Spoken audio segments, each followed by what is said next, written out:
Hats. One day. I think I should start the show just by farting really loud. Let me know when it's going to start. Do it. Got like 3 more seconds. Do it. I got time to do it. You got one on deck? Nope. Can you bend over and hold up a When I lighter? laugh, it hurts, Bill. Fucking killing me, man. I know better than that. Oh, that's right. I already forgot that you fell down and hurt your back like an old person. Yeah, dude. That's why old people carry Werther's Originals around in one pocket, so they kind of even their hips out. I like caramel. Wait, Caramels are good. Fine. Yeah, they gotta wait their hips out, or they're going to fall down, or worse yet, they'll just walk in a circle. So My kids think I'm so old because my favorite ice cream is butter pecan. Like I'm an old person when it comes to that. I'd have to agree with that. So, Joe, did you take off of work because your back hurt today or for America? I did it for America. That's great. There you go, Good Joe. answer. You're the Good man, answer. dude. Yeah. Such a patriot. Right? It's beautiful. It is beautiful. Yeah, we were all off today. So I had one guy that actually wanted to take my call, so he took the call today. I don't think he got anything. I didn't hear anything come through. That's amazing. I can't imagine if anybody ever. I just can't imagine it. Just a phone call, and be like, "Hey, I want to take your on call."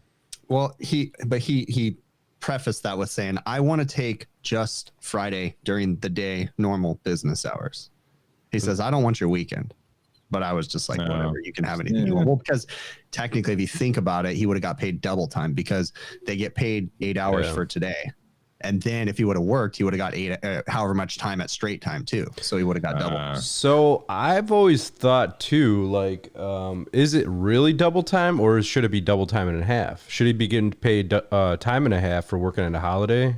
Well, if it was a true holiday then it would yes. be okay. Yeah. So if I have to go out to work tomorrow, normally it would be time and a half, but tomorrow is double time to the customer. So now if 4th of July fell on a Friday, then yes, he would have gotten paid 8 hours for the day and he would have gotten double time. So technically he would have gotten triple time. Jeez. So, Triple time, man. Triple overtime. I've never even heard of that before. Yep. We have all kinds of crazy laws right now. Things are different here in California too, because I know some states do this, some states don't, but like we have all kinds of wage laws. So if you work over 8 hours, you get overtime. If you work over just going to ask you that 12 hours, you get double time. If you work, and then there's the next step past that too. So that's per day though, like in Michigan? No. Hourly. Yeah. We're hourly here. So after 8 hours on a Monday, you get Time and a half. overtime. Time and a half. Interesting. After 12 hours, you get double time. They just passed in Chicago. They just like really made it much more strict for labor laws. So I think if I was listening to this more, like I turn on, I just put one of those Google Home Minis by my bed. So right when I wake up, I'm like, good morning, Google, or whatever. And it starts telling you the news for the day. And I remember, I think the minimum wage went up. And then also if you work to a certain period of time and then you're scheduled to work the next day in less than a 10-hour time frame, you don't have to show up at that time. Like there has to be a certain like that, but we also have like a weird wage law where if you're scheduled and you show up and they tell you they don't need you, then they have to pay you for like 3 hours or something like that too. That doesn't apply to us, but like for waitresses and stuff. So if you're scheduled to be on the clock and you show up and then they say, oh, you know what, we're slow, we don't need you, which happens a lot, they still have to pay you. They have to pay you for 3 hours just for showing up. And then technically being on call is a little bit different, but if we made it a complete requirement to answer your phone, to dispatch within 2 hours, like if that was in our job description, then you have to pay the guys straight time just to have the phone on their side. So we don't do that though. So basically we just have an agreement between everybody that you're on call, but that would be too expensive. Kangaroo got saying 55 hours in New York State is double time. It's funny because the more hours you work in a week, the less valuable you are because the more tired and shitty you are in the head physically and everything, right? Yeah. The state of California, though, I mean, I don't want to harp on it too much, but they make it damn near impossible to run a business here. It is just like, and it's not like we're trying to be slave workers or anything, but I mean, they literally make it so difficult to run a business because it's just all like their this laws and whatnot. Oh my gosh. Like in the very beginning of the whole virus thing, we got a notice from before they even figured out how they're going to pay us or compensate us or anything for the virus. They sent us these posters that we had to post on our walls. This was like 2 days after they declared a national emergency. These posters that we're supposed to post on our walls so the employees can see them that says all their rights and like what they're entitled to, 7-hour sick pay just on top of the normal sick. Like it was just like, what? You guys haven't even figured, like, this is stupid. They're it's ridiculous. I would have crumpled it up and thrown it in the trash. Yeah. Yeah, no comment. I just literally had one of my guys was talking to me about this because for whatever reason, he's lived in Michigan his whole life, but he was under the assumption that after 8 hours, like on a Monday even, you get paid overtime. And I'm like, no, Well, I think unions do. That's I think California right there, buddy. Thanks to California and unions. Yeah, no, definitely not. You don't get overtime in Michigan until you hit 40 hours.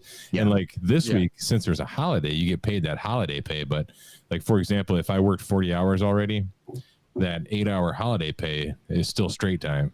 So I get 48 hours of just straight time pay. Yep. I don't get overtime until I hit hour number 49. Right. You know, ironically, and I'm not bashing unions at all because I'm cool with them, whatever. But ironically, the unions, the labor laws don't apply to the unions here in California. The unions have their own bargaining agreements. So the unions basically set their own rules, but the rules are set by the union members anyway. So I mean, it's always going to be in their benefit. But it's funny because I think a lot of the basis of labor laws have been set by unions. Yeah, and I you know, to defend unions too, like I understand and I agree, especially in the past, there was a time and place. If you watch any of the history documentaries there was one called The Men Who Built America on the History Channel. That was a great show. If you guys get an opportunity, check it out.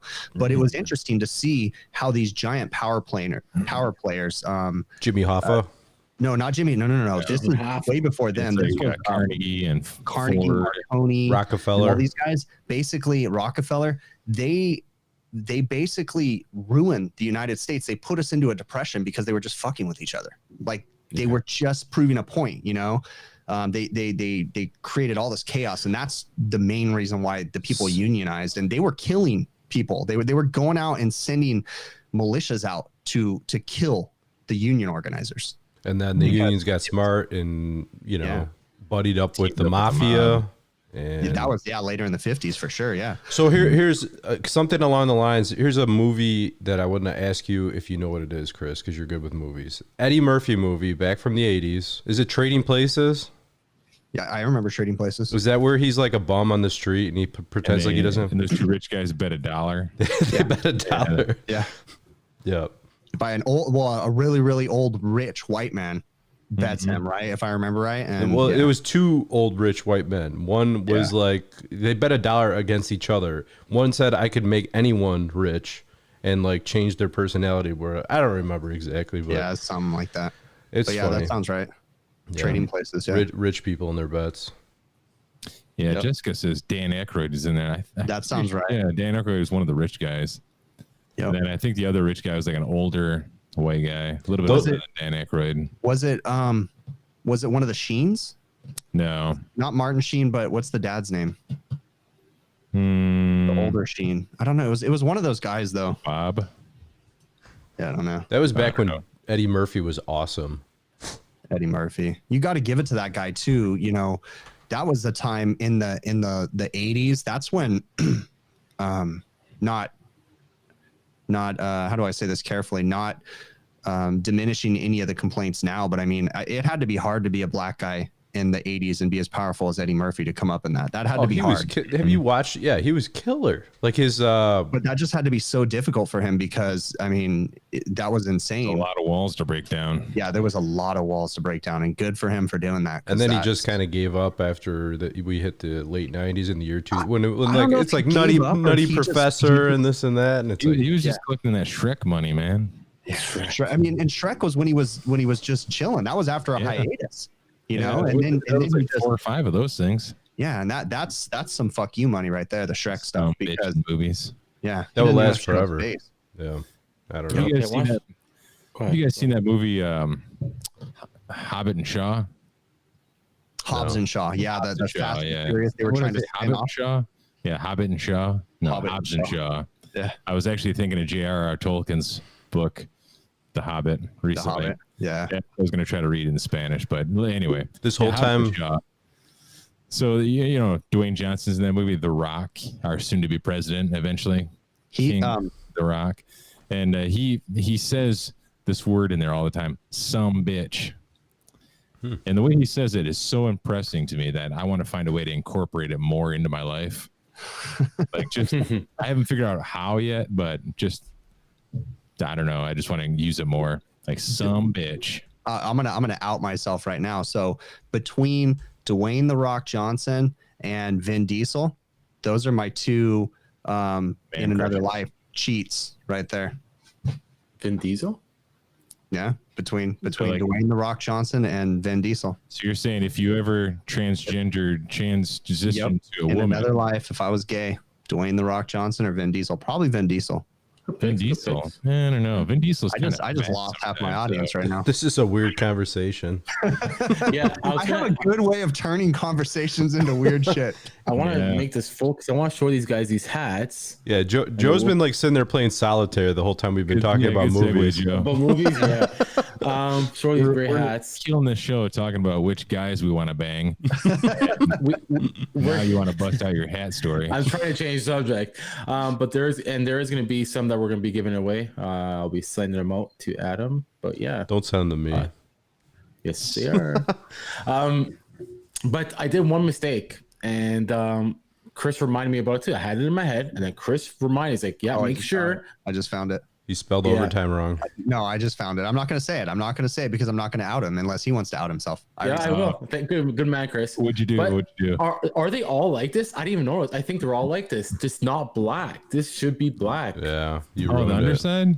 Yeah, because when we're at work, like Chris mentioned too, it's gonna get dirty as crap, man. Yeah, I can't believe I missed that. Ugh. See, they're awesome. That's all right. Just get another round of them, Joe. Yeah, this is the limited edition ones. So these ones are $20 more a hat because they're special. Yeah, Joe, you could just autograph the underbill before you send those out to people. True. Seriously, while we're complaining and I'm taking over the show, I have been going through this website stuff, and oh my gosh, I'm glad I paid someone to do it.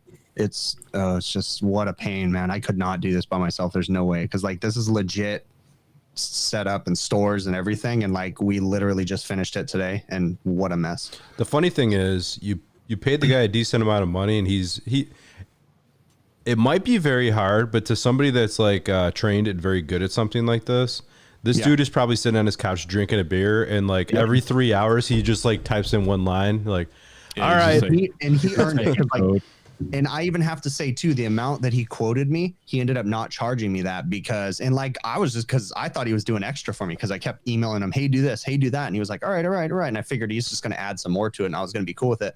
No, he took $350 off the price because he's like, yeah, I never redid your logo. We kept the same logo, and I'm like, fuck, good for him. See, now this exact story is why some things around my house I will farm out to other companies.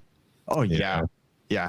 I mean, my wife today, she was like, yeah, we need to repaint the entire house. We have like our ceilings painted and shit, and it's not a giant house. It's 1,700 square feet. But that shit sucks. And man. I go, oh no, we're not. If I said I'm not painting it anyways, but if I was to get it painted, I ain't doing this. Absolutely not. No way. Hell no. No, I just had my brother-in-law come over. He painted my fence for me, painted the foundation on my house, painted my porch, man. Like I could do it, but I got other shit I also want to do. And if you're not good at painting, you're really slow, meaning you have to make a big mess and then clean up the mess just to bring it back out and make the mess again, because you're not going to get done with it. And then you leave streaks in it because you don't really know what you're doing. You're just like, yeah, I'm a man, I can do it. Right. I'm not going to pay another man to do it. Yeah. Rick was saying he would buy one. Hey, what's up, Survival? I think these ones, guys, we all decided that we'll probably give them away, and they're nice hats from Lids, but we'll probably be giving them away. So just hold on. Rick, Chronic Flute, forgive me, I forget your wife's name, Rick, but yeah, he actually was typing code. I mean, I'm sure he had some stuff to help him with it, but he was typing code for a lot of it. Cause like when I would change things, he was having to do all kinds of things. So it was definitely beyond me. It was not a website builder that he used. I feel it's okay to call in other people who do certain things for a living to do them for you. Yeah. I just want to let you know, guys. Adam, maybe while I'm opening this, you could say, because you say it so well, Steve Lav's sponsor. They're awesome. I have to admit, I gotta give them kudos to them because value testers. Sorry, value testers. Yeah, exactly. Because that's right, Rick. Sorry. I did order something and I wanted it for this weekend because I will be doing a change and I want to video it and I wanted this new. Well, what did you buy? Open the freaking box, man. And you convinced me to get it. He got it at Blue Vac Professional Plus. Boom. Showed up already. I spent so much money on this though, dude. I feel so bad. But whatever. Are we not naming the sponsor before the show? Like prepared the box to be opened immediately. I honestly, I swear to God, I just got her right before our show. DHL just delivered at my house. I was so happy. I don't believe nothing Joe says now. My word. You're gonna like it. It is awesome. Oh, you got it, Chris? I can't remember. I didn't know you had it. Yes, I have one. Do you want to know the only down? Well, you probably have a new version. Hopefully. Don't tell me downside. I spend old version. over. Well, No, it's worth it. What I would say to do is immediately before you try to take it out and use it, try connecting it, download the app and try connecting it to your phone. If it doesn't connect to your phone, you're going to have to send it back and have them reprogram it. Oh my God. I hope so. Jeez. And you know Joe's fancy phone that he has. What else do you have connected to your phone, Joe? Pornhub? I don't know. What? I'm joking. What do you mean? Don't they have a cat? No, that's Pornhub's only in the United States. Like, do you have anything else connected to your phone? Because we often have these talks about technology, and then Joe's phone will fail, or like he'll show us his phone, and it's still an old flip phone or something. Bill's rotary phone on the wall. I got the Note. It's the Note 10. The screen's cracked, but I already killed it. It always surprised me when Joe's like, "Hey, look at this fancy new thing that I bought that's going to connect to my phone." I'm like, your old burner phone that your grandma gave you? that's what burner plan, but good phone. Yeah. I just realized something. It took me a minute to realize this. Adam, when you arrange the screens, what the people are seeing on the screens, we're all in opposite corners. Right. So that's why when we try to point at each other, we point the wrong way. No, I don't even do it no more. Yeah, we all point the wrong way because on our screen that we're recording this on, Bill is above me and Joe is to my left. Yeah. But the way that Adam did it, there's nobody above me. Some bitch. Sorry. See, I try to keep everyone on their toes. That's me. See, you're pointing to me, Bill. Some bitch. Should I but here's the problem. Is this the way I normally organize it? I think it is, right? I don't know. I don't know that I've ever paid attention. Because I rarely actually watch the YouTube, when we're doing this little thing here. Right. The problem is like, hashtag Joe's gotta go is already trending. Well, you can't go now because you just bought hats. So wait till he sends out. I just got hats for the fans, guys. For Joe, do you have I haven't shipped Joe's care package yet, so hurry up. Go, Joe. Go. He's trying to buy your loyalty. Yes, I'm trying to buy these guys. Joe, do you have? I'm trying to hide that. Do you have one of those micron gauge adapters for that? Oh, I think it comes with it, Adam. I don't think so. Like a 45? The Blue Vac Pro comes with it. Does it? Mine didn't. Because I know the micro did, but I'm hoping this does. 99% sure it comes with the. Zach sent me one to review one time, and I'm pretty sure it came with like a little stubby 45. Mm-hmm. Oh, it did, huh? Yeah, interesting. Like yeah. Oh, wait. Show Maybe that again, mine Joe. did come with it. Maybe I'm wrong. Let me see the end. That one looks different. It looks like no, that's the one I have. Okay. Do yourself a favor and pull out the Schrader cord depressor, and then take your Schrader out of your cord tool. It pulls better, and then you don't ever have any. Sometimes you have like the Schrader core will like bounce open and close, and you'll get like on this. Yeah, would you can adjust it? No, on your cord tool. Yeah, for sure. Yeah, what happens on that is you can twist the Schrader cord depressor out on that, and when the gasket gets really warm, it moves freely, the little depressor, so then it doesn't push the Schrader down enough. So just pull it out. Yeah, I mean, you're just restricting flow anyways. Pull it out and pull the core out and just leave it out. If you look at it on your app, you'll see it as a bounce on Ah, the graph. fluid. And if you see that, that means the Schrader's not getting depressed right. So I'll just pull this right out. You're saying, guys. Pull the. Well, I don't pull that out. I don't know what Adam's do. talking I'm about. telling you. Because I don't leave it connected to my Schrader core removal tool because I'm working on so many different things all the time. I hear you. What got me is Adam saying, don't shoot him, because he got the engineer from, I think, Bluevac told him this. It could be under positive pressure and it won't affect the gauge. 100%. Yeah, no, that's absolutely true. I use mine under positive pressure all the time.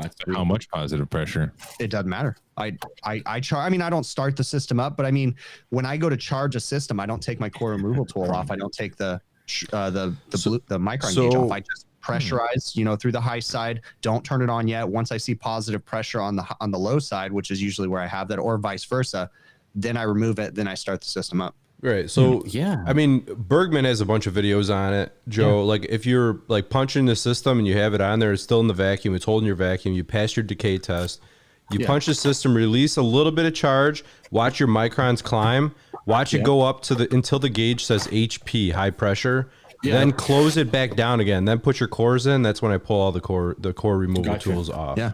Makes sense. Go ahead. I was going to say, I get this one a lot too. People ask me, how do you, let's say that I am doing an evacuation and I've got Schrader core removal tools on there. And then I put Schraders in, right? Or no, let's say you don't put Schraders in, but you're all done with the vacuum and you need to pressurize the system. Well, let's say you're using gauges, okay, with 4-foot hoses.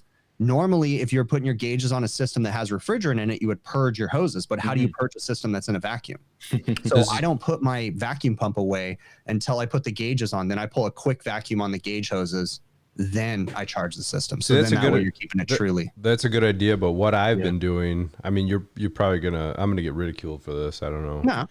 What I usually do is I hook up my jug of refrigerant. I have ball valves on my hoses. Okay. Yeah. So I'll start blowing a little bit out of like 410 or whatever until you see a little liquid coming out of the line. Then you close the ball valve.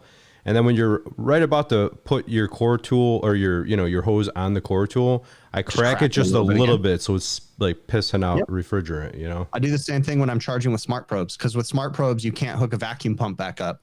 So I'll oftentimes, I have a ball valve and I'll do something very similar. So. Wait, with smart probes, you can't use them while you're pulling a vacuum? Is that what you said? No, it's difficult to use well, no, actually, no, that I say that. Now that I say that, I'm kind of contradicting myself. So with smart probes, you're always going to have that tiny bit of space between the probe sensor and the system if you put it on while it's in a vacuum. So what I will usually do, now that I think about it, is something similar to Adam. If I'm charging with smart probes, I won't have the probes on it yet. I'll hook up the refrigerant cylinder with a process hose that's usually 4 feet, and I will open the cylinder and start pissing gas out of the ball valve and connect it while it's slightly pissing gas out. So that way I'm clearing the hose of everything. Then charge the system, then put the smart probes on after. If that makes sense. Yep. I'm just tired of putting another Schrader core removal tool for the vacuum gauge. I'm tired of you don't need that anymore. Boom, just let it go. And it's another possibility of like atmosphere, obviously. So I'm just I'm glad. Wait. So why don't you need to use your Schrader tools anymore, Joe? You do could be under positive pressure, right? He was saying he used a separate core tool on the branch of another core tool for his micron gauge so he could isolate it. Close it off. No, that's right. I got you. Keep that vacuum. So what I do, and I'll probably get ridiculed for this as well, is on a majority of the smaller systems that I do, rooftop units, I maybe do something a little bit different, but most of the time I don't have multiple connections onto a system. So actually, let's just use a rooftop unit. I have 2 ports I can connect my hoses to, right? And I don't have smart probes yet. So I just throw my gauges on there, connect to those 2 ports. Sometimes I'll use core removal tools. Most of the time I don't, because it's, a little 5-ton system. And let's be honest, I'm not going to use core removal tools. So anyway, what I'll do is I'll take my suction line, my blue hose coming off of the suction line, and I will just take my micron gauge and put it at the end of my suction hose near my manifold gauges, but then I'll close that side of the gauge. So I'm pulling through my yellow hose, down through my red hose, through the high side, ultimately making where the micron gauge is the lowest point in the system. Does that make sense? Yeah, you're absolutely wrong, and I'm ridiculing you. No, the farthest from the system. Yes. Yeah, Yeah. you're Yeah, fine. Yeah. it's the farthest from the system. Yeah. Yeah. Yeah, so that's what I do. And then when I'm done, since I have a cheapy little CPS micron gauge, and I'm pretty sure you can't really put those under positive pressure, I would assume. But anyway, to pull that off, I just close my ball valve on my suction line and then pull the hose off there. And then I'll do like Adam said, crack a little bit of refrigerant through that hose when I go to put it back on. Yeah. You know what I just found out about the 380V, Chris? What's that? I was pulling a vacuum on Tread lightly here. Tread lightly. on a recovery No, I'm just tank, kidding with you. and it started making all Feel kinds of crazy. So I threw the thing across the roof. No, I'm just joking. No, I didn't. Anyway, I was pulling a vacuum. I didn't realize there's a micron gauge built into it.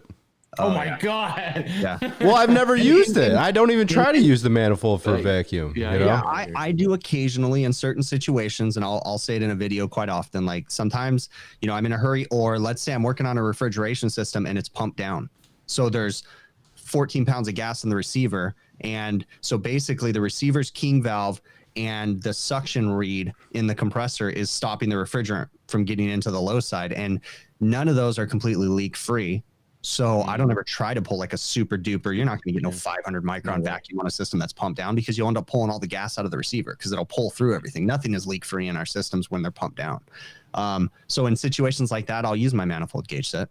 I'll put a 3/8 hose on it because I have the 480V. I'll put a 3/8 hose on it and I'll pull through the manifold. And then there's other cases where I'm working on something tiny and I can't get smart probes in there and stuff.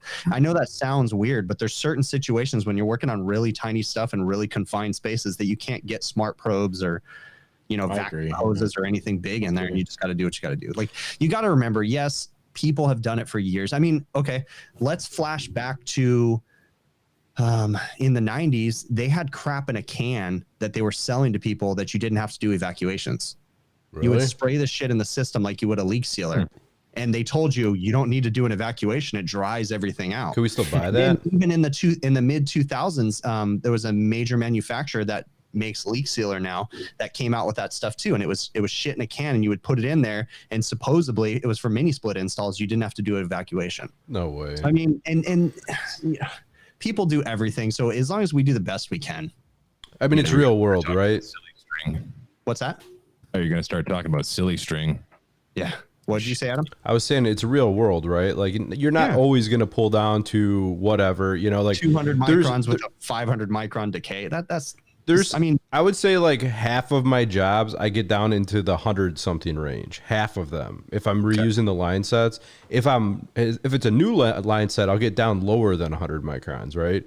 But if it's a you know, I would say the other half of the systems, I'm in like the 300 or 400 micron range where it holds. Yeah, around there. I'm going to argue that any system that has been in operation and you are completely pulling down on all the oil, you're not going to see a true 500 micron vacuum with a perfect decay test. It's not going to happen. Dude, I'm telling you, so much shit in the oil. Certain houses, I get down to a 100 something range. But on a compressor, or are you just pulling a line set? Just line set and a new coil. Line set all day because there's no oil. Yeah. Right. See, I just I changed out that evaporator coil in that Randell make table, and I got down to. How'd that go? I pulled a 320 micron with my old JB vacuum gauge.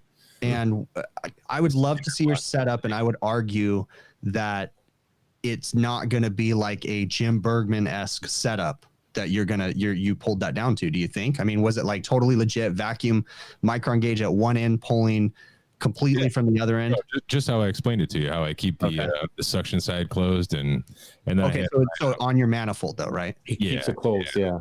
See, and I have 2 ports on there.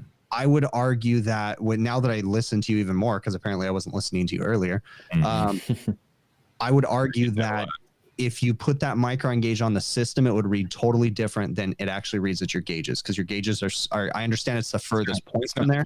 Through my, it's just at the end of my suction line. Yeah, and there's something about the decay. The vacuum is one of the most confusing things too. I know. But I just know just from all the times I've tried to get this perfect vacuum, and like, for instance, I have a video where I took a refrigerator and I converted it from R290 to 134A. It was on the side of my house. I pulled a vacuum on that for 2 days and could not get to 500 microns. Wow. 2 days. Maybe it's No leaks whatsoever. California air. No Yeah. leaks whatsoever. And Dry every air. time I'd shake the compressor, it would fly high. And that's why I kept saying to my, and I got a bunch of pushback on this too, that there was nitrogen and refrigerant stuck in the oil and all this crap. 2 days. And I could not pull a perfect vacuum on that. What was the lowest you got? Under 1,000? I think, with the vacuum pump running 500 microns, but barely, I was just aiming for perfect. And then it would never pass the decay every time because it was in operation before. That's my opinion. Is when they're in operation, you're never going to get everything out of the oil. Never. So, and then you get these big giant refrigeration systems that I work on, not big giant. I work on medium-sized refrigeration, but that have maybe a miles of equivalent length worth of pipe by the time you do all the 90s and all the weird crap throughout the building. Multiplex systems, that have 5 reach-ins on them and 2 walk-ins and whatever like that. But you're never going to get a perfect vacuum on something like that. All you can do is your best. So Yeah. Did you guys see Bergman's new video he posted for I saw MeasureQuick today? it pop up, but I haven't watched it yet. It's kind of cool. It's like a quick service option for MeasureQuick, so you don't have to do all the whole long form BS. Oh. So it's I know not that like he released something a while back for profiling for amateur techs because he had said they were getting confused by profiling MeasureQuick and setting it up. Is it something to do with that, like a simplified report and stuff? Yeah, I don't know if it's a simplified. Yeah, I think it is simplified. I There's can't remember. one on the report, or even when you switch it to that feature, it doesn't show a traditional manifold gauge. It just shows like a red and a green, and it does something different. And this still had that, but it was like, I think it's not. Maybe it's not as detailed, but it's like more. How you need to go in and like benchmark a system and type the whole birth record and social security number of everything, which is difficult. I usually don't do that at all. It's not. It doesn't. You don't have to do any of that. Basically. I get confused when I try to get into reporting and the fancy stuff in MeasureQuick, and I'm not knocking it at all. My personal preference is I don't use MeasureQuick for diagnosing or troubleshooting. I just use it because it puts everything at my fingertips, and I can look at the subcooling, the superheat, the airflow, and say I have really low superheat, I have low airflow. Okay, I got some airflow issues or something's going on here. So and then occasionally I'll look at their diagnostics and say, oh yeah, it kind of matches up with what I'm saying. But I don't use the profiling or the reporting either. I really want to start using it for like benchmarking, like when you're commissioning a unit. You know what I mean? I really would like to start doing that, but I guess it's a learning curve. I should do it on my own house and try it out, right? Because like the last thing you want to do is sit there and like fumble around with something when you're trying to leave at 5 o'clock in the afternoon, right? Speaking of your house, Joe Shear brought it up, and I was going to ask anyways. He reminded me, what's going on with the project? It's working. I mean, I don't know. It was working before, so I don't know. But you For put how long, right? there now, right? What's that? You got an accumulator on there? Yeah. Yeah. What are your pressures? I'm just catching up on the chat, and Joe Shear is talking about the magic drying crap in a can called Dry R. Oh, is that what it was? Okay. Yeah. That's the stuff you just spray in the system so you don't have to. Yeah, you spray in the system like an additive, and supposedly, I think it might even be manufactured to today, but supposedly you don't have to. It must turn it into a solid and get stuck in the oil or something like that. I bet you a can of that weighs less than my vacuum pump. Yeah, probably. I don't know about you guys, but I've had I do work for a lot of different restaurant chains, and I've had one where they have a specialty guy that comes out and does these certain jobs that I want no part of, when they have to like butcher up a reach in to fix a really weird leak. So they've had that guy come out where I know to the point where I'll call the facilities director and be like, yeah, we got another one of those. You're going to want to call so-and-so and have him come out and do his magic. And then one time I always wondered what he did. So one time I followed up after him, and he left like 3 cans of that Easy Seal bullshit on the roof. And I was so pissed. I called the facilities director. I was like, dude, don't ever send this guy out to my restaurants. This is like, now I got to clean up all this crap. I'm going to have TXV failures and all this leak sealant crap everywhere. And it drives me nuts, man. But he just left all the cans up there too. 3 cans in the same system, or are these? Yeah, 3 cans in the same system. Wow, man. You must have had a real leak over there, eh? Just pouring that stuff in there. The thing is that I saw him butcher up the reach-in and braze on some welds too. But then there was 3 empty cans of Easy Seal shit. This is like maybe a 3 horsepower medium temp system that has it's a multiplex system, so it has 5 evaporator coils on it, and then it's the compressor's up in a rack on the roof. That pissed me off so bad because I mean, I still work on the system to this day, and it's like when you have a TXV that fails, you're like, oh, is it that? You know, like, is it that easy steel shit? Gotcha. Probably is. Probably.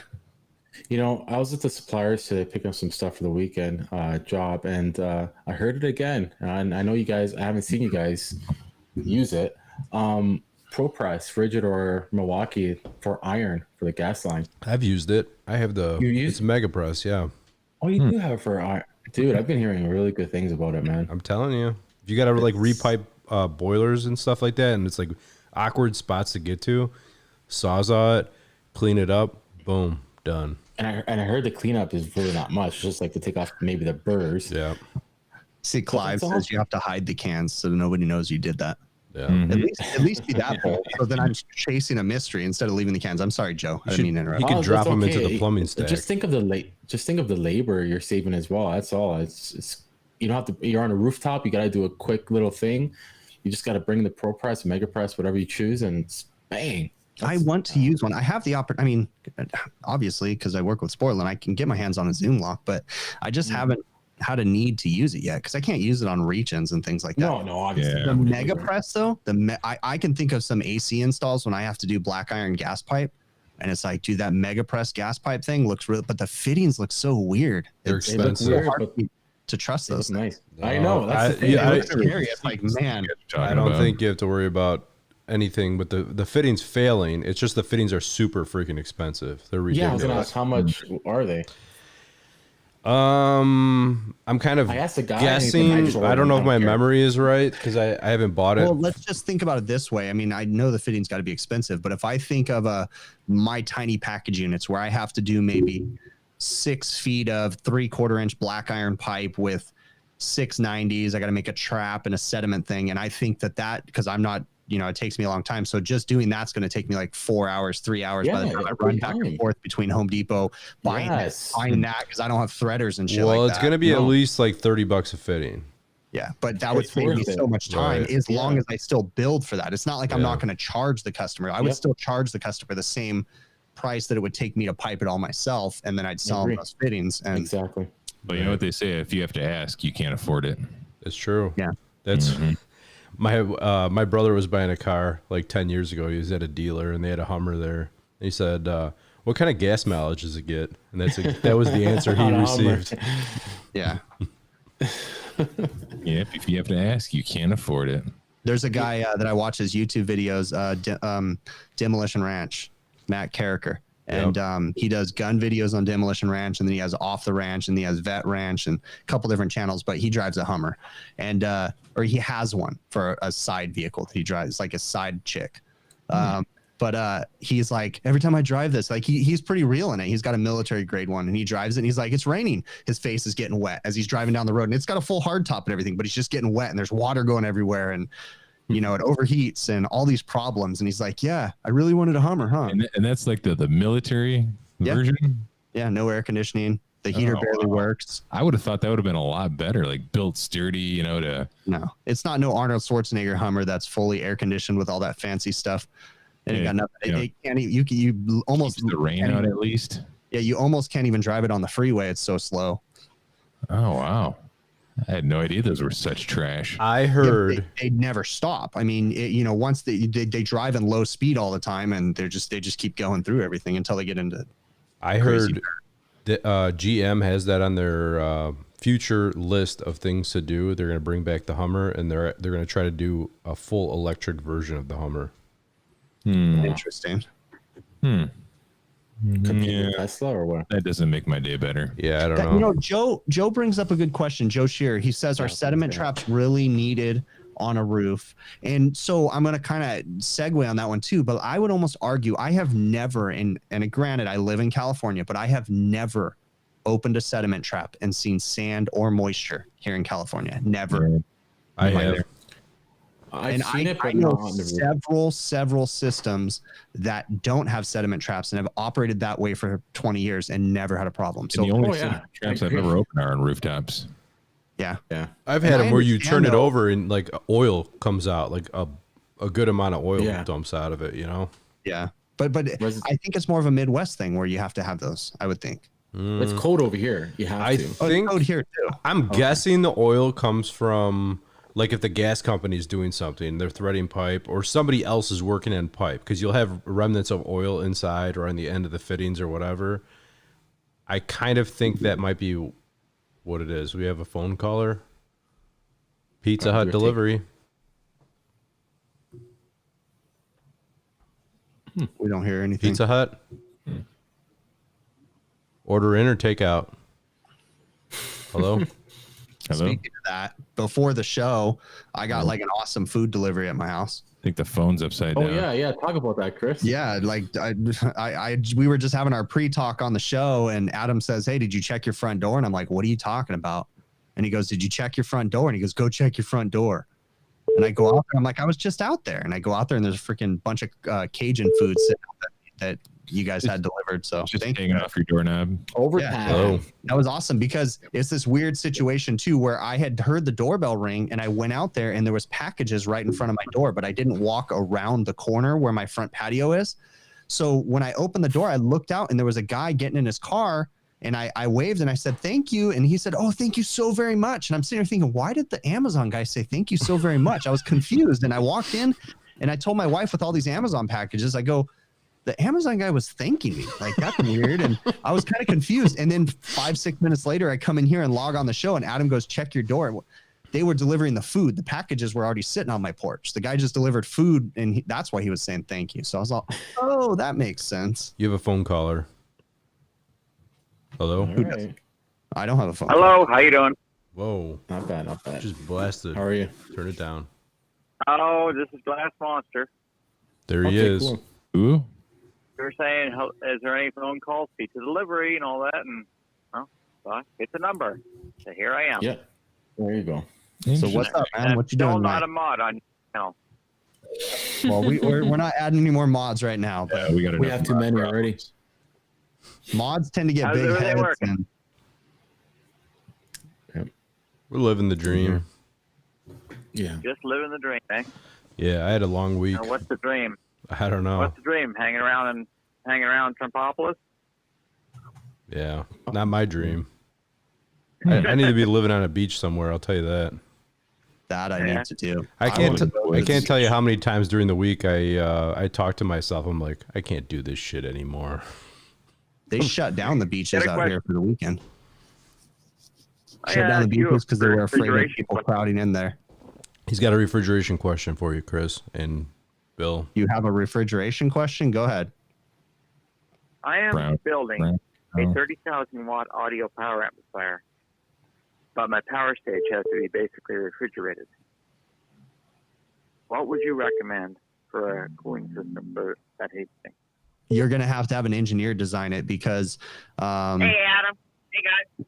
you're going to have someone design it because of the humidity and the potential. You dry out the air too much, you're going to create static electricity. So anytime you're dealing with Servers. server rooms, radio rooms, you got to go with a fully engineered system by someone like Data Air or Liebert or something like that, because you have to control the humidity to the perfect degree, high and The low. amplifier is going to have the freezing system built right into the heat sink. Oh, then you're gonna have to reach out to the amplifier, because they probably have some kind of a glycol cooled system in there, right? Yep, what I'm Chris the one said. building the amp. Yep. I'm the one building the amp. Yeah, they're gonna have some sort of a glycol cooling No, system he's in there. building it. He doesn't. He wants to go. He's going rogue. Yeah, I wouldn't touch that with a 10-foot pole myself. I would just put a sprinkler next to it and just let the sprinkler run nonstop. You gotta go water cool all day long. You know, on another note, you get these fly-by-night companies that people that want to start building grow rooms and stuff like that. Here in California, we were like the second or third state to adopt the legalizing marijuana, and they have these giant grow rooms, and everybody wants to cool down the rooms. And then you have these companies where they were just hiring people to install mini splits, and they were just installing mini splits on entire grow operations without worrying about humidity or anything. And I'm not a avid pot aficionado or anything, but I know that you're gonna have some humidity problems there for sure. Drying shit out, people aren't gonna like big ol' amounts of pot getting dried out in the wrong way. No, my grow room, I have a humidification system as well as the heat pump. Yeah. So, all right, man. Well, we got another caller coming in, so we're gonna let you go. I think Randy's on here. Randy? Okay, thanks, Glass Monster, for calling. Glass Monster, thanks for calling in, but we're gonna take some other calls, so we'll catch you next time. Thank you. Randy? Yeah, I'm here. Hey, Randy, how are you? Randy, how was that pizza last week? All right. Good. I actually enjoyed it. Awesome. Cool. Nice. Very nice. Very nice. I still have to send you out a shirt, Randy. Enjoyed it. Yeah. Thank Bill. Yeah, and guess what? I got the thermostat fixed. Cool. What'd you do? Menu. If you go into the system settings, menu option 9, they call it stage differential. It was set at 3, so I changed it to 1 and it fixed it. For some reason, I was thinking menu option 7, but I knew I was off by a couple on that one. So good job, Randy. So you changed the differential from 3 to 1, huh? I don't see how that would have made a difference though, because ours is a single stage thermostat. So really, I wouldn't think that would have mattered. You never know. Sometimes, hey, you know what? Whenever I call Adam to ask him for help, you guys want to know what Adam tells me to do? Call somebody else. Kick it. Because, did you turn it off?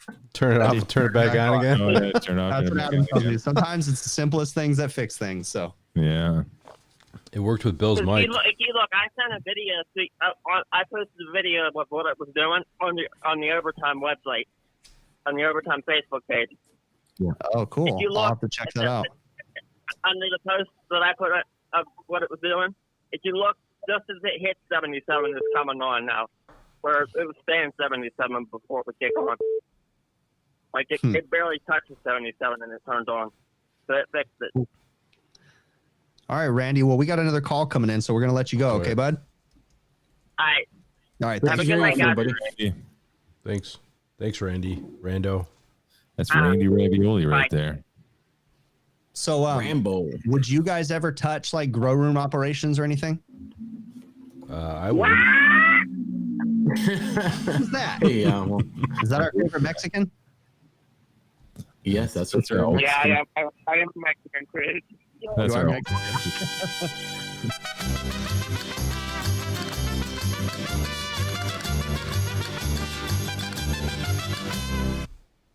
All right. Ay, caramba. I think my neighbors have their music really loud. Hold on. What's your favorite Spanish song? It's La Bamba. No, it's Amor Amor. Amor, amor. I don't know what the name of the song is, but that's what they sing in it the whole time. I love you, I love you, I love you, or something like that. The song you sing to, what's his name? Vin Diesel? Vin Diesel? Nah, it'd be a different song.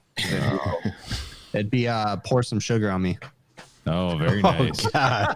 All right. Hashtag Chris needs to go. That song. Imagine Chris doing that little dance on the hood of a car. Oh, man. Both classy and erotic at the same time. Yamo just hung up. He's gone. I would hang up too if I had to listen. He just wanted to hear his intro music. Yeah, I know.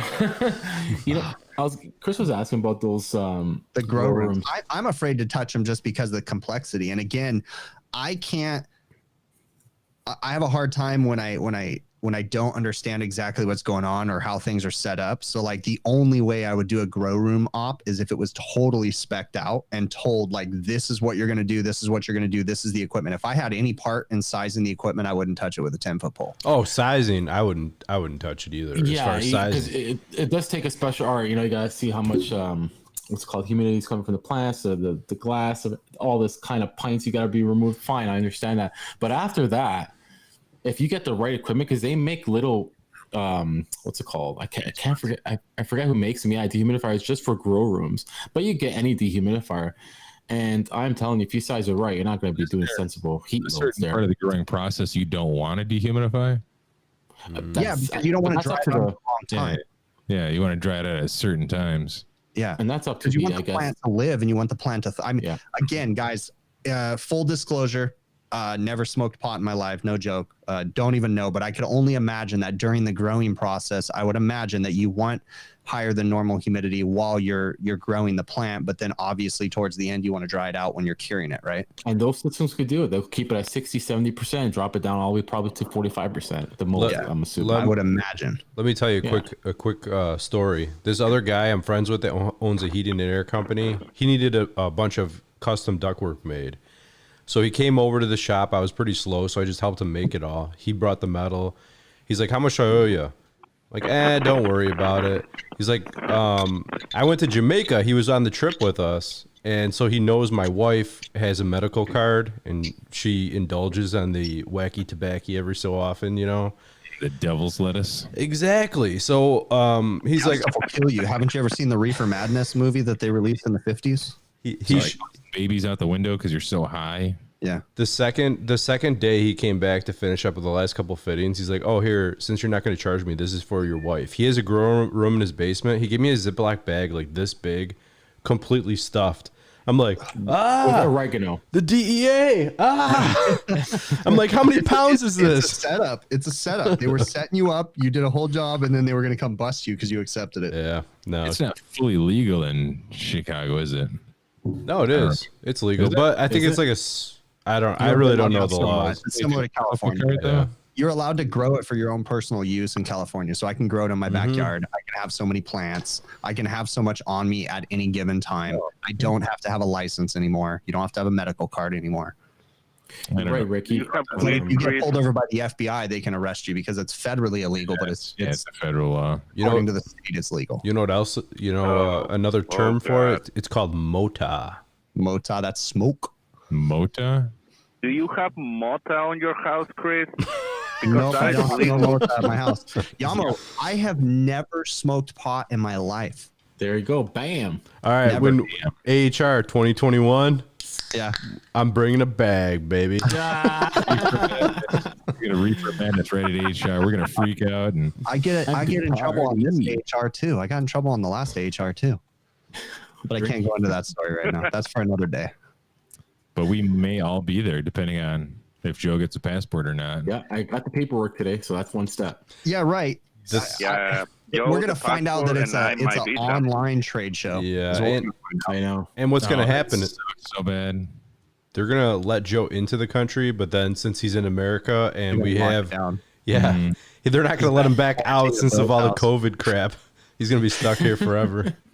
He's gonna be he's gonna be a refugee stuck. It's like locked up abroad, but in America.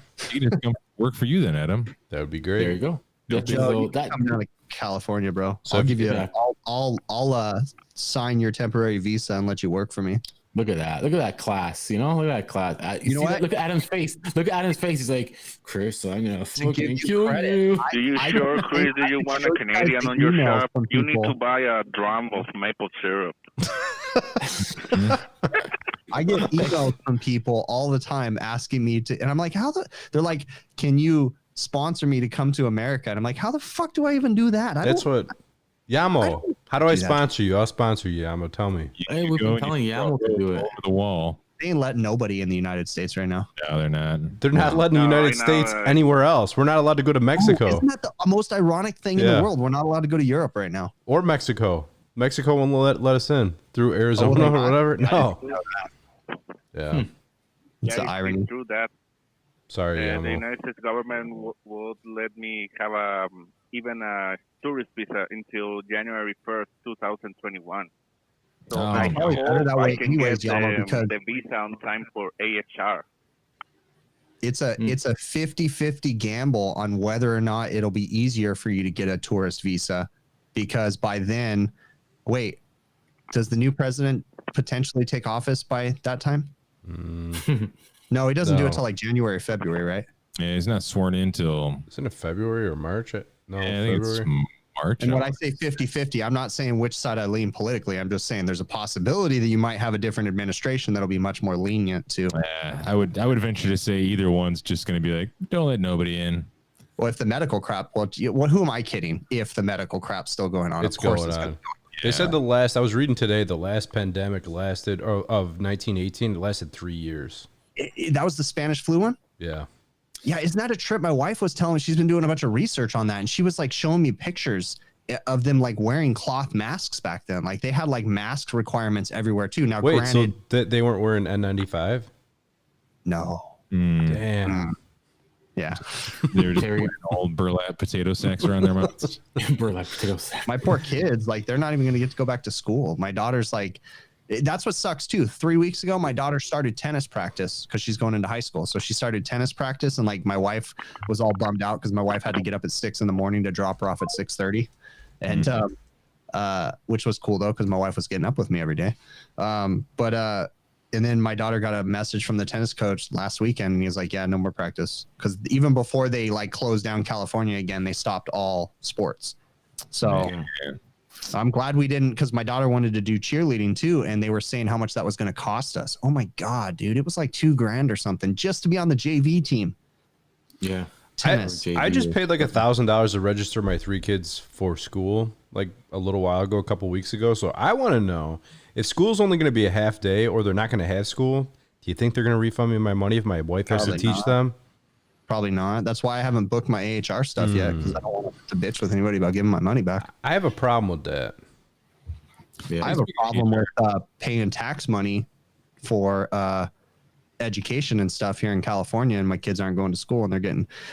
I'm taking over the conversation here, but like I've tried to talk to my wife, and I'm like, we should just homeschool our kids, because I'm not a homeschool fan, but at least we can go through a homeschool program, because it's not like you do all the work yourself now. You just pay a fee and you go to a program and they give you all the crap. I said, we're going to get a better education from a homeschool program than from public school trying to homeschool kids right now. So yeah, it's a mess.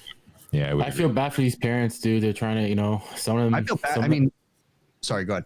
No, I was just going to say some of them they're not used to having their kids at home, and they have to work from home, and their kids are getting neglected, and kids have their ears and eyes in headlights. Again, I live in California, and arguably it's a 3-income state to survive in California. It's like living in New York City. Yeah. A shitty house in a shitty neighborhood right now is going for $500,000 in a shitty neighborhood. Yeah. And, a nice house in a middle-class neighborhood is going for $700,000 to $1.5 million in a nice medium class, So you arguably have to have 3 incomes to live here. Okay. So then all your kids are at home. And how do they go to work if their kids are at home, especially if they have young kids? Yeah. Or if they can even go to work, and I'm not saying it's anybody's fault. These are just the problems that everybody has. It's just like, oh my gosh, I can't, the burden. I mean, if they let everybody go back to work today, but they didn't send the kids back to school, most of the people couldn't go back to work because they'd have nowhere to send their kids. You need sister wives. Oh, we can move to Utah to do that. Plural marriages too. But then again, in Utah, though, wherever it's legal, it's probably, the cost of living is much less. So you could probably afford to have a good job and still have like 4 or 5 wives. Yeah. And 17 kids like that one guy had. We should be careful because we don't want to bash anybody that lives in Utah, but sorry, that's my nice little jab right there. If you live in Utah, chances are you can't understand what we're saying right now. So, if you live in Utah, bark twice. Sorry. I was going to say HVACIR. I forgot that you're in Canada. If you are, I might put one aside. I don't know, maybe. Yeah, we'll see. I thought about keeping hats and like shirts on my truck just for people that run into me, but then I wonder if people would swamp me. Yeah, we're going to order another set, but these ones for sure. Guys, we got Flex Fit, large and extra large to give away, and snapbacks. It's all good stuff, snapbacks. Man. Go ahead. I was going to say something regarding to T-Tech, saying about LG or whatever. What's up? Good to see you. LG, I didn't know they make a dehumidifier. That's pretty cool. What does it do? I can't even speak. But anyways, go ahead. Real quick, Jessica Egan, I still owe you some shirts, and I haven't sent them to you for a reason. Just saying this public so I can screw everybody else and ruin the conversation. Now that the website is just about to be set up, Jessica, I've got a way to figure this out. So I'll be in touch with you soon. Yeah, I owe her stuff too, and I haven't sent it for a reason as well. So. Same with liar. You reset him? I want to hear this one. Actually, it came from Lids. Ted, good call. It's because every time I go to the post office, I get a flat tire, and then by the time I get there, it's closed. Yeah, it's rough every time. I got a stack of 9 tires in my driveway because I can't make it there. It's gonna happen soon, I promise. Do you hear that, guys? Do you hear that? We heard it. What was That's it? fireworks Hey, but in Canada for you guys. See? For us. Oh, see, my house. Okay, I'm not kidding with you. I live in a nice, quiet neighborhood, but it's on the edge of a really bad neighborhood, and like there's bad neighborhoods all around me. We just live in like this little secret area that's hidden gem kind of a thing, and so on 4th of July and New Year's, I'm truly afraid to go outside because it's not fireworks that are going off. Yeah, It's people shooting into the air with assault rifles, and they're not semi-automatic because you can tell by the way that they're shooting. wow. Nice. Arguably, again, I am going to get political here. This is to prove that just because you make something illegal doesn't mean that they're going to go away, because we have lots of automatic weapons being fired right around the corner from my house, right into the air. Yeah, it turns out bad guys don't follow the laws. That's True. very true. I just don't imagine like shooting a gun over and over again into the air would be that much fun. Yeah, I don't get No. it. But you ever Whatever see goes like up, come down. you ever see a wedding like in where we at war? Come on, Middle East. A Middle Eastern wedding. That's like a thing. They just all go outside, start shooting into the air, and it's like, I want to know. Like, I'm sure it's not every wedding, but I mean, there's got to be one in like 50 weddings where the groom ends up dying because of a damn bullet. That's bad. Somebody gets hit. Or a cousin. Oh, damn it, my cousin got shot. Or how about the Greek weddings? Is it the Greek weddings where they break the glasses? That And then sounds they like go more in the fun. air. Opa, and then Yeah. I thought There's like isn't that cheese. Jewish. I thought that was a Jewish tradition. No, I think Jewish they throw money. Opa. Well, no, Jewish they pick them up too, but when they say Opa, isn't that Greek? That's like a Greek thing. Yeah. That sounds like a cheese. No. Oopa cheese. Oh, I'm gonna say it's a cheese. Cheese. So what do you guys got lined up this week? Are you guys taking the rest of the weekend off? What about you, Adam? You gonna work this weekend? I don't know. It's gonna be like solid hot here, like for the next Yeah, same. 5-6 days. We're getting a so, heat wave, Chris, up here, all of us. Yeah. Have they shut you down yet, Adam? No, we're They on like shut you down. what do they call it? Section 4. What is it called? Phase 4? Phase 4. Yeah, Section 4. Section 4. Sounds Section like a bad movie. Section Yeah. 7G. Cell block C. Yeah. Oh, gosh.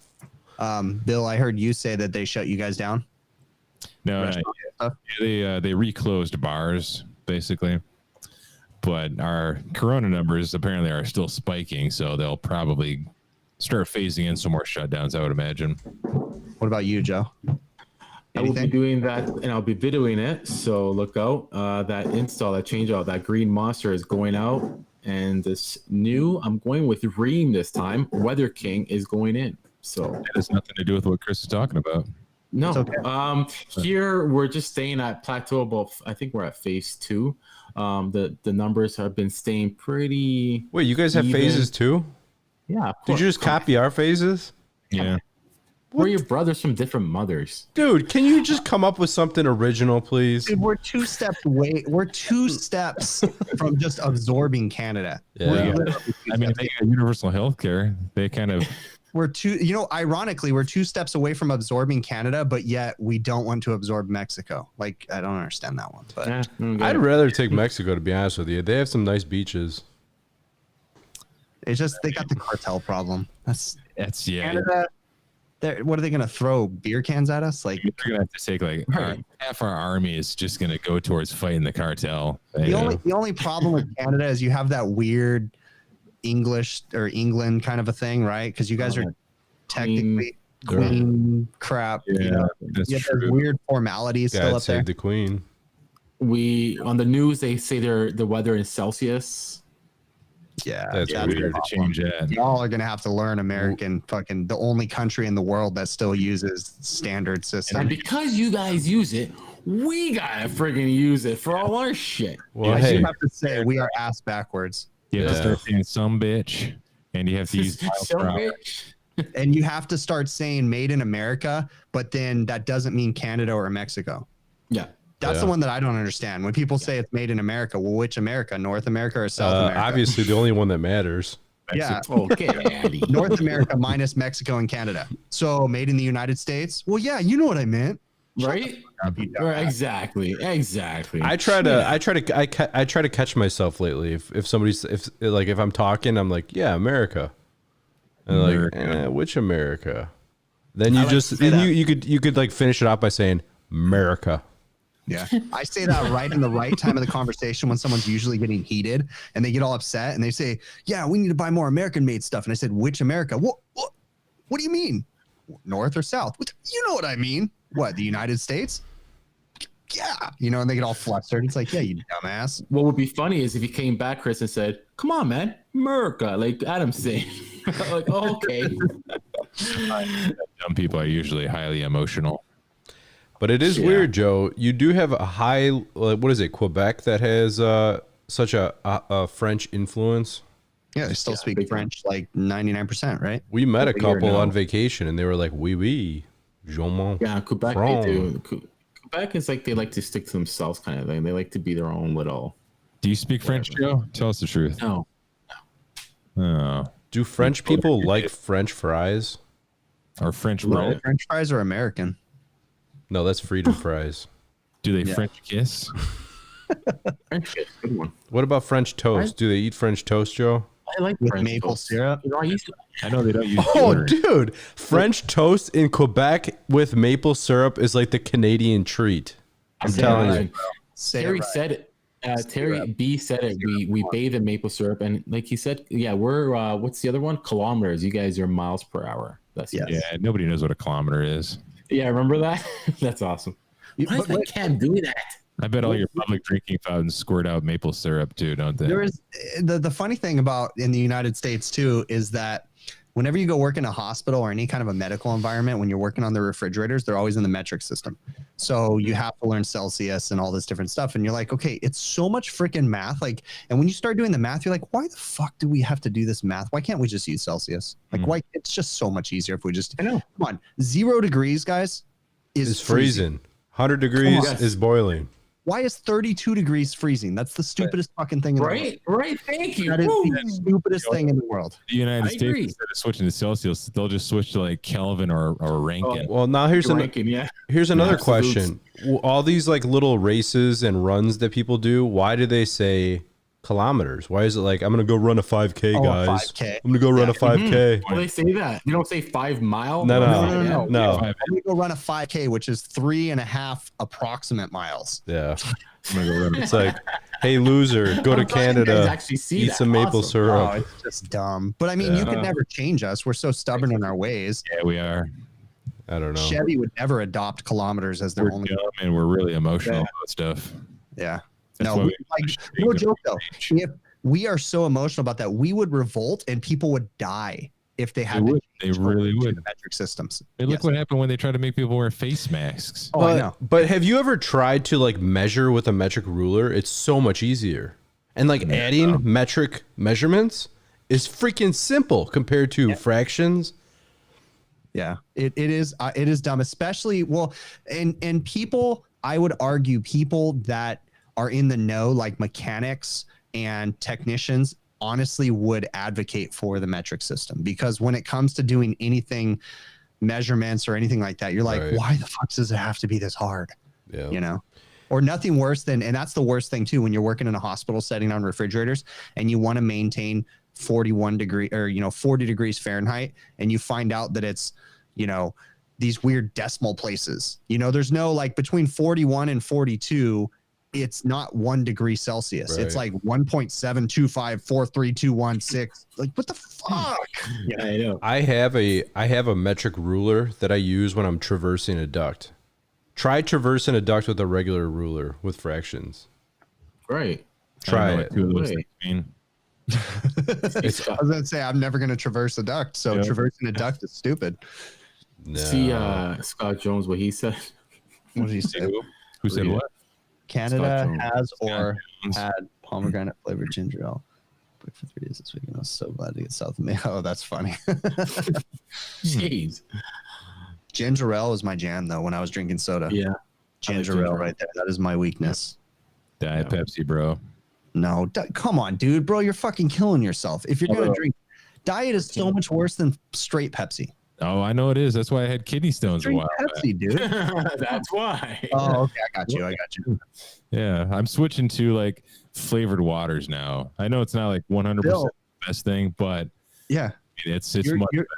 Keep doing that, because I know you try to eat somewhat healthy. Keep doing that. And I completely nix soda. I don't drink any soda at all. But what I do drink is carbonated water, just plain carbonated water. Try Spindrift, dude. It's awesome. It's like Spindrift carbonate is decent.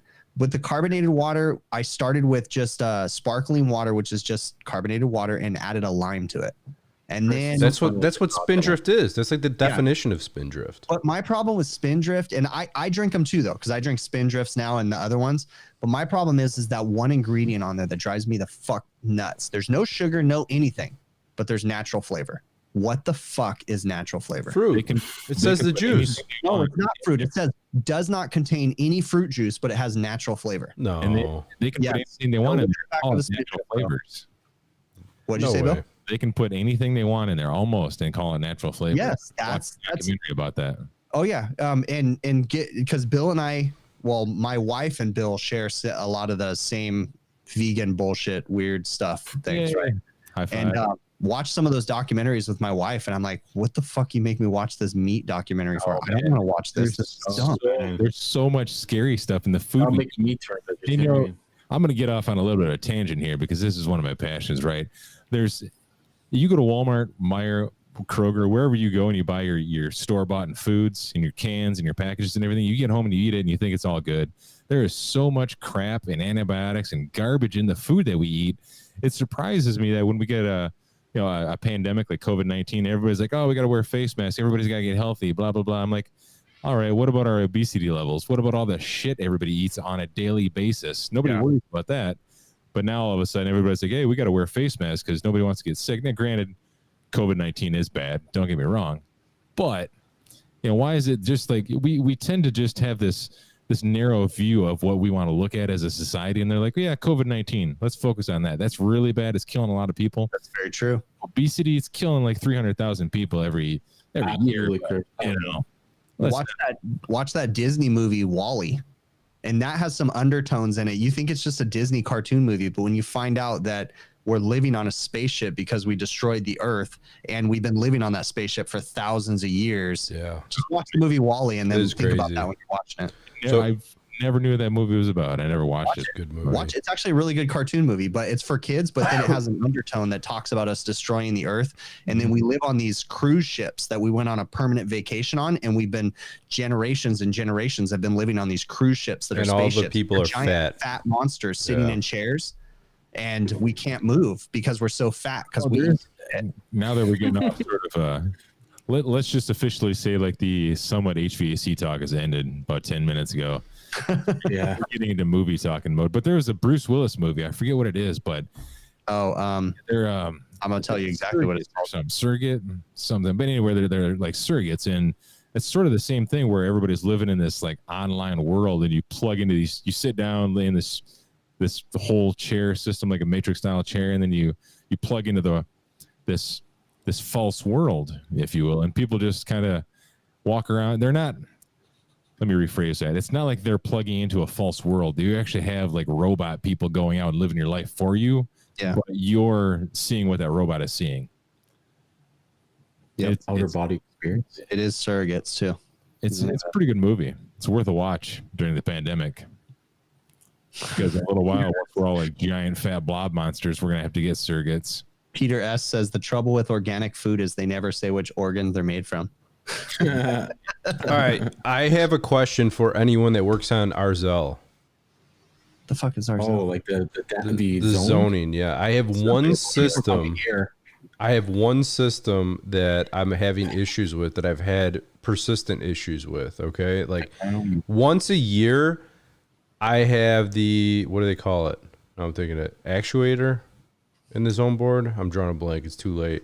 The actuator, I believe it is. It's basically you have the pump, and it's like directing the flow of the pressure right inside the zone board. Once a year at this guy's house, this is the third time it's gone bad. Why is it going bad? Just that zone. The other zones are fine. No, is it the power? I bet you it's a power issue. Yeah, reset it. No, it's weird. Turn it off and turn it back on again. I'm gonna tell him. Turn the power off and turn it back on. He just texted. I just got a text message from the guy right now. I'll respond to him, tell him to do that. What's the power? 24 volts or 120? 24 volts. Is it possible it's just a very active zone? No, I mean you for 208 and you're running 240 and you're only getting 17 volts to the actuator and you're burning it out. No, I mean the other two zones are working fine in the same zone board. Yeah. So it's on the same board, right? The squeaky same board. Fucked up. That's weird. I always found those interesting. I never worked on one. The air. This is air, right? Yeah, air pressured. Can't say I've ever worked on one. They're pretty neat when I looked at them. Never worked on one. Never. Well, I think it's time we wrap this up, guys. Yep. What was that? That was a firework? Is that knowledge bomb? Hold on. I left the acetylene jug open. Oh, jeez. Firework time? No. Monetized. Are you in your second floor, or do you have 2 stories, or? Me? Yeah, I was just wondering if you could like shoot up into your drywall a little bit right now. Shoot at the floor. You'd be I safe. do not have 2 stories. I'm on the first floor. But no, I'm not going to shoot it up into my ceiling because then I would have a hole through my ceiling. You need a skylight. It all would fall down on me. And we wouldn't even have enough viewers in here to make it a cool YouTube video. Skylight, man. Demonetized. Way to go. My bad. Hey, Chris is right. What do you say we get out of here for the week? All right. All right, guys. It's a good show. Yeah, it was. Thank you, everybody, for coming in tonight. Appreciate it. I think we had pretty good viewers in here tonight. Yeah. Numbers were good. That's cool. Thank you guys very much for the food you guys sent. And an excuse to drink beer. Thank you. Cheers. Cheers. Peace. On that note, Eat a lot of hot dogs, guys.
Wow!